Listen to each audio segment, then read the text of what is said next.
Hi there, you're catching me on day one of my cleanse.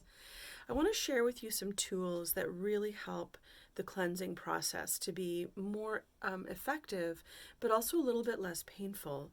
Ways in which we can nourish ourselves and soothe ourselves, but also increase the movement of water in our bodies. So, one is drink a ton of water, right? That's the basic. When I first get up in the morning, the first thing I want to do is I want to empty my bladder. And then I use something called a tongue scraper. So the tongue scraper, you go toward the back of your tongue, you scrape down, rinse it off, obviously, about 3 times or more if you want to. When you're cleansing, your tongue can have a fair bit of white coating on it because all the is coming up, the undigested matter. So we want to scrape that off. But the other thing that's really magical about the tongue scraper, not only does it reduce bacteria and stuff like that, it also stimulates your digestive tract because as you scrape your tongue, I can't say because, I don't really know how this works, but as you scrape your tongue, your colon function is actually boosted. So it's really interesting to think about that, hey? How one end of the digestive tract is so deeply connected to the other. So tongue scraper. Then I brush my teeth and I splash my face with cold water. And why I do that is to wake myself up, tone my skin, get me out of the kappa morning kind of fog of dream space. So then I'm going to get in the shower. I want to, before I get in the shower, dry loofah my skin.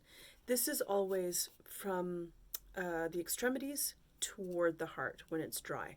So I want to make sure I dig into the top of my hand where there are lymphatics. I want to make sure I go all over my body, up from my toes as well. That's going to stimulate the lymphatics to begin to flush their toxins out. They don't have pumps. They need us to do these sorts of things. That, and during the day you might tap, right? You can even, with a soft fist, you can pound. You can jump on a trampoline, do some squishy stuff through your yoga and any kind of stretchy stuff to get the jelly in your fascia moving as well. So I do the dry loofah, and then I want to get ready, or I want to get my oil ready for after the shower. So I'm raising this carefully because the oil is liquid because I lit it recently. So this is what I use. There's a tea light in the bottom here, and then the oil is obviously in the top. I use coconut oil, so it normally would be solid.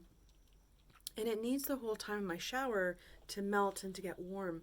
Now you might choose sesame oil, and you would choose sesame because you're very anxious, indecisive, scattered, and maybe your limbs are long and willowy.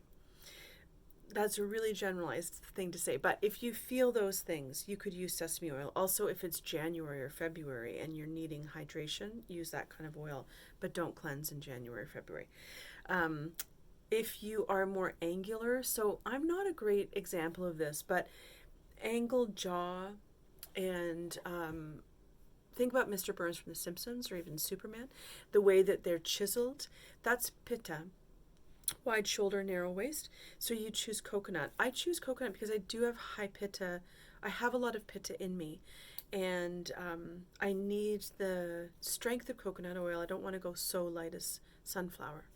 So I choose coconut. So anyway, by the time I get out of my shower, I dry myself off, I oil up my skin, and I might have in the shower used a wet loofah as well, which I would move from heart out, and that's again lymphatic. Get out of the shower, I dry myself off, I oil my skin. I really want to be generous with that oil, and I want to rub it in. So on the long bones, I'm going to go long strokes, but on things like elbows, wrists, shoulders, I want to circle, right? So this is part of a really beautiful massage. The word for this process is abhyanga, and abhyanga means to love. So you're loving yourself through this oil. It's so beautiful. Once you're fully covered, get back in the shower with the water on quite hot, and that's going to shock your skin so that it absorbs the oil that much better. You get out of the shower and you pat yourself dry, not too much, because you want that oil to really stay in. So the reason that we use oil on the skin as opposed to moisturizer is you want to eat through your skin. And the oil builds up your dermal layer, increases your hydration because it holds water for you. It also detoxifies, pulls toxins from the extremities into your digestive tract to be released properly. So for me, when I'm cleansing, I don't want to eliminate oils. I want to keep them going. I want to hydrate within and get these things out of me. Here are another couple of tools. Another thing I do is I might have, when I was in the shower, actually got my tea going, like on the stove, so that by the time I'm out, it's ready. I use a tea with a little bit of cumin seed, coriander, and fenugreek. You can use whatever tea you want. Then I add aloe vera gel to it. So I would do about 1/8 of my cup of aloe vera gel, not juice. This is an amazing tonic for your liver, for your colon. It cools you. It hydrates you because it's snotty. It means it's demulcent. It will hold fluid for you. It tones the walls of your colon, so the peristaltic movement of your colon is strengthened by aloe. You know when you put aloe vera on a cut on your hand or something and the tissue, the skin heals? Well, it does that inside of your colon as well. So if you've got leaky gut or any kind of instability in the wall of your colon, that's going to help you a lot. So uber herb, aloe vera.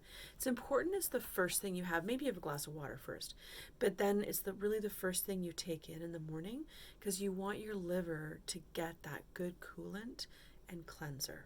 Okay? Lastly, now this is of course only if you feel like it's a good thing for you. This is a neti pot. So I put a bit of salt, sea salt in there, like a quarter, I think it's about a quarter to half teaspoon. You want it to be salty enough because you are salty. So if it's not salty enough, it's going to sting. So try adding more salt. Typically you want to use filtered water, warm, like tea warm. Put it in, mix it around. Then you're over a sink and you tip your head. You need the neti pot to go just tucking into one nostril. You need to get the angle right. The water goes up and it goes out the other nostril. I know it's really unpleasant. First time you do it, you're going to feel like you cannonballed without holding your nose. The other thing you want is for it to go down the back of your nose and out through your mouth. So you want to have your sink handy. Sometimes it won't flow very well on one side. It will flow on the other side. It's just an indication that there's a little bit of stuff that needs to be cleared. So you do one side, half of the neti pot, and you switch to the other side, clear your nose out. You think, well, why would I bother doing this? Well, sinuses, like bowels or organs of elimination, they need to be cleared out. There's allergens, there's pollutants in there, and you need to clear it out. So neti pot. Those are the main things for me in terms of cleansing. And you know, at night there's other things you can do, like have a bath with oil in it, and also ginger powder. You don't want to eat ginger powder, it's too hot, but you can put it in your bath, and this is so delicious. So put a couple of tablespoons in. You get into the bath and it gets really, really hot. When you get out, wrap yourself in a towel. Don't even really dry yourself off. Get into bed with the towel still around you. You're going to sweat out so many impurities from that fabulous ginger powder.